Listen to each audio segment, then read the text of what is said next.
Good morning students. BST में 5 chapter complete हो चुके हैं। आज देखते हैं चैप्टर 6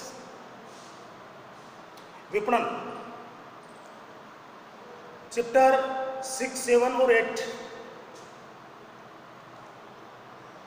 तीनों चैप्टर मिलाकर 8 नंबर के हैं। बोर्ड एग्जाम में जो क्वेश्चन आते हैं 8 नंबर के आते हैं। एक क्वेश्चन 2 नंबर का आता है और एक क्वेश्चन 6 नंबर का आता है। चूंकि 6 नंबर का क्वेश्चन यहाँ से आता है इसलिए चैप्टर इंपॉर्टेंट है। विपणन मार्केटिंग। देखिए विपणन क्या होता है। विपणन प्रबंध से अभिप्राय, विपणन प्रबंध से अभिप्राय उन क्रियाओं के नियोजन, संगठन, निर्देशन और नियंत्रण से है जो उत्पादक और उपभोक्ता के मध्य वस्तुओं और सेवाओं के विनिमय को सरल बनाते हैं। उत्पादक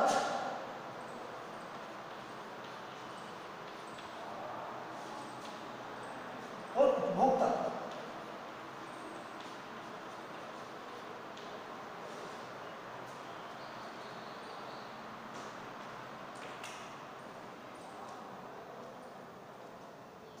उत्पादक और उपभोक्ता उत्पादक वस्तुओं का निर्माण करते हैं और अंतिम उपभोक्ता के पास पहुंचाते हैं। इस बीच मैंने आपको बताया था कि कई मीडिएटर होते हैं, मध्य में कई लोग होते हैं, एजेंट, थोक विक्रेता, फुटकर विक्रेता। 3 कड़ियों से गुजरकर वस्तु जाती उपभोक्ता के पास में। तो विपणन प्रबंध से अभिप्राय उन क्रियाओं के नियोजन, संगठन, निर्देशन और नियंत्रण से है जो उत्पादक व उपभोक्ताओं के मध्य वस्तु के विनिमय को सरल बनाते हैं। विलियम स्टेंटर के अनुसार एक लाइन की परिभाषा दी है, बहुत इजी है, याद रहने लायक है। विपणन विचार का क्रियात्मक रूप ही विपणन प्रबंध है।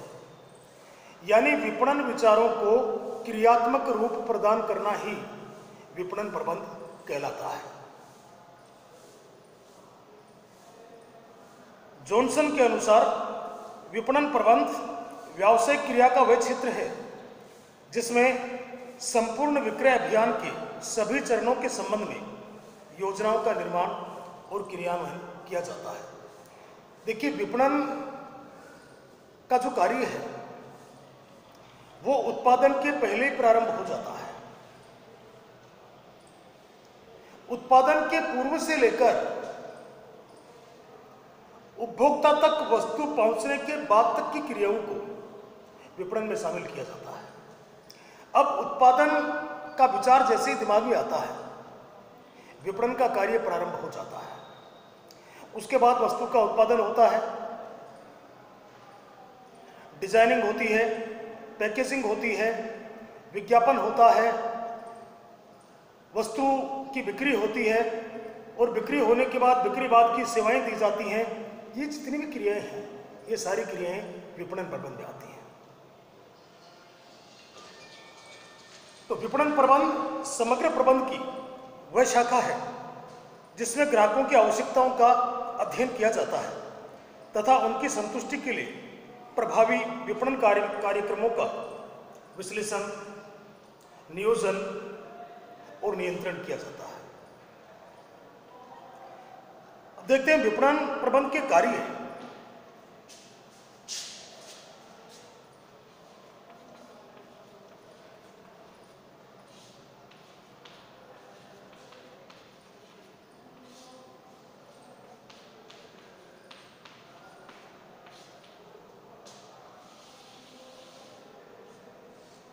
विपणन प्रबंध के कार्य इंपॉर्टेंट है। यहां से 6 नंबर का क्वेश्चन आने की संभावना बनी रहती है। नंबर 1, बाजार का विश्लेषण।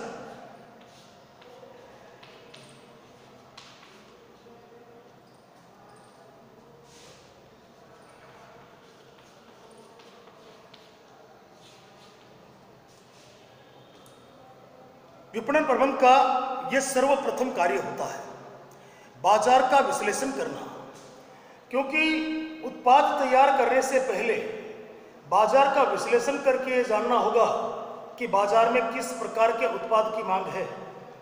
जो उत्पाद हम तैयार करेंगे वो किस प्रकार के बाजार में बिक सकता है, उपभोक्ता कौन सी कैटेगरी के उपभोक्ता उस उत्पाद के खरीदार होंगे।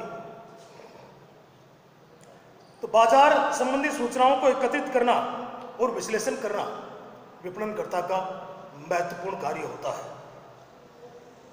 विपणन कार्यों का प्रारंभ बाजार विश्लेषण के साथ ही होता है। विपणन कार्यों का प्रारंभ बाजार विश्लेषण के साथ ही होता है। उसके द्वारा विपणन प्रबंध ग्राहकों की आवश्यकता, अब बाजार विश्लेषण के द्वारा क्या किया जाता है? बाजार विश्लेषण के द्वारा विपणन प्रबंधक ग्राहकों की आवश्यकता, इच्छा, रुचि आदि का ज्ञान प्राप्त कर सकता है। इसके द्वारा प्रबंधक यह भी जान सकता है कि उसके भावी ग्राहक कौन कौन हो सकते हैं। दूसरा देखें, विपणन नियोजन।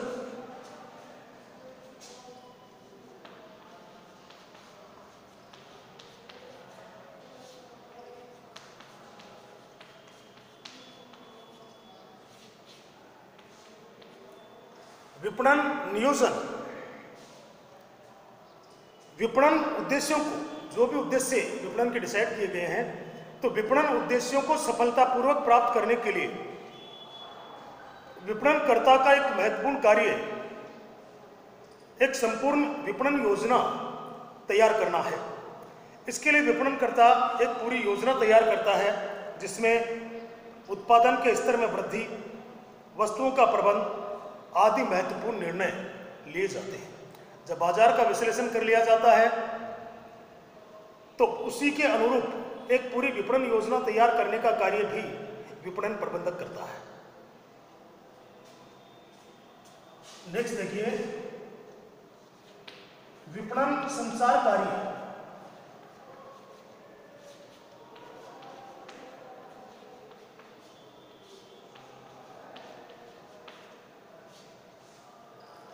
विपणन संचार कार्य, 2 नंबर का प्रश्न यहां से आ सकता है विपणन संचार कार्य वाले पॉइंट में से। विपणन संचार की द्विमार्गी प्रक्रिया है कैसे, तो देखते हैं। देखिए, संचार कार्य विपणन का महत्वपूर्ण कार्य है। विपणन प्रबंध को उचित विपणन संचार व्यवस्था करनी पड़ती है। विपणन संचार के लिए विज्ञापन, विक्रय संवर्धन, विपणन अनुसंधान, विक्रय कला, प्रचार आदि के माध्यम से संस्था अपने संदेश ग्राहकों तक पहुंचाती है तथा विपणन अनुसंधान द्वारा ग्राहक अपनी बात, अपनी समस्या, अपनी शिकायत संस्था तक पहुंचाते हैं। तो इस प्रकार विपणन प्रबंध द्विमार्गीय संचार प्रक्रिया है। दोबारा फिर सुन लें, विपणन संचार में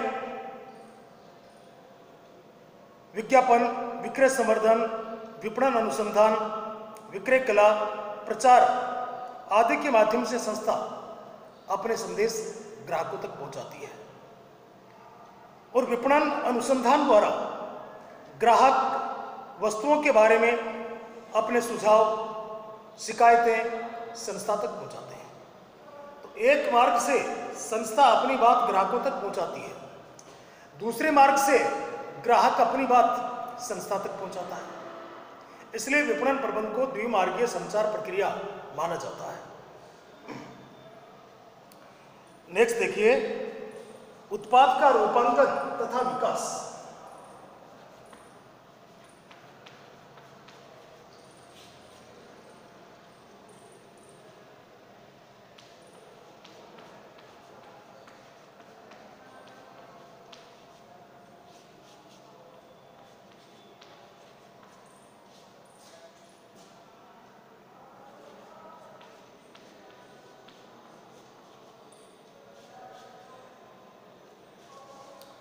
उत्पाद का रूपांकन तथा विकास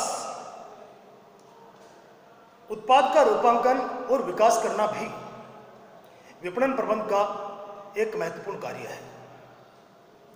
उत्पाद का रूपांकन और विकास करना भी विपणन प्रबंध का एक महत्वपूर्ण कार्य है। उत्पाद का अच्छा रूपांकन ग्राहकों को आकर्षित करता है। उत्पाद का रूपांकन यानी उत्पाद को कोई रूप प्रदान करना, उसको कोई आकार प्रदान करना उत्पाद का रूपांकन कहलाता है।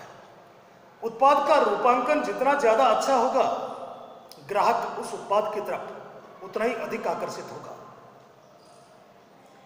उत्पाद का अच्छा रूपांकन न केवल उसकी उपयोगिता को बढ़ाता है, बल्कि बाजार में उस उत्पाद को और अधिक प्रतियोगी बना देता है। जिस कंपनी का उत्पाद का रूपांकन जितना ज्यादा अच्छा होगा, मार्केट में उत्पाद उतना ही ज्यादा चलता है। हम बाइक लेने जाते हैं, कार लेने जाते हैं, या बाजार से XYZ कोई फ्रिज लेने जाते हैं, कोई भी वस्तु लेने के लिए जाते हैं, तो जाने के बाद पहले हम ये देखते हैं कि वो दिखती कैसी है, यानी वस्तु का, उत्पाद का रूप कैसा है। वो दिखने में आकर्षक लगती है तो हम उसको क्रय करते हैं। तो उत्पाद का रूपांकन जितना ज्यादा आकर्षक होगा, ग्राहक उस उत्पाद की तरफ उतना ही ज्यादा आकर्षित होगा। नेक्स्ट देखिए, बाजार वर्गीकरण।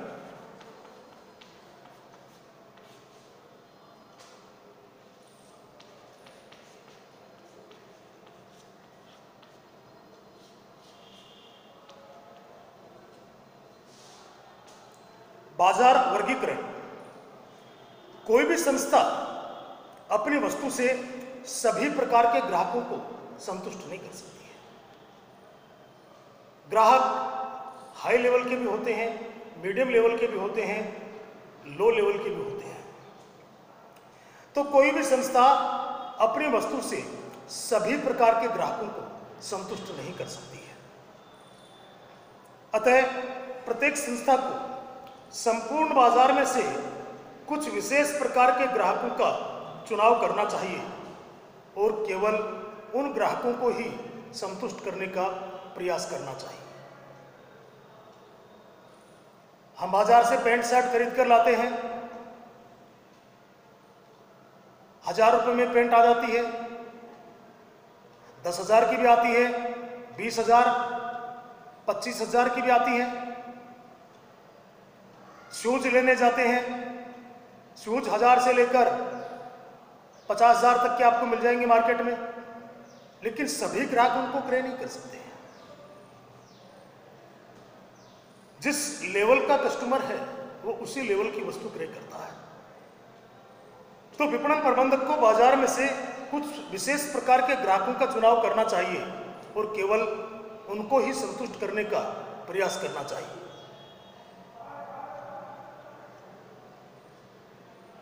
इनकी आवश्यकताओं, इच्छाओं और रुचियों के अनुसार समूह को उप बाजारों के अनुसार वर्गीकरण करना ही बाजार वर्गीकरण कहलाता है। नेक्स्ट देखें, प्रमापीकरण एवं श्रेणीकरण।